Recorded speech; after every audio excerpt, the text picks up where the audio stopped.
Hanggat hindi mo nare-realize na si Jesus hindi mo pwedeng gawing option. Na si Jesus hindi mo pwedeng gawing extracurricular activity.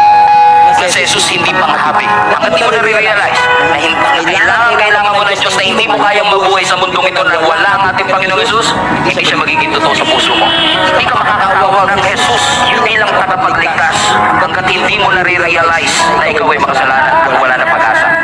Unless you realize that you are in a hopeless situation, you will never call on Jesus as your Savior. It's one thing to believe that Jesus will heal you. It's another thing to confess that you are healed. Alam niya na yung words niya, yung panalangin niya, yung sigaw niya ay makararating sa trono ng ating Panginoon. Kung paano yung sigaw ng mga Israelites nung sila'y alipin pa. At sabi ng Exodus, their groan reached the throne of God.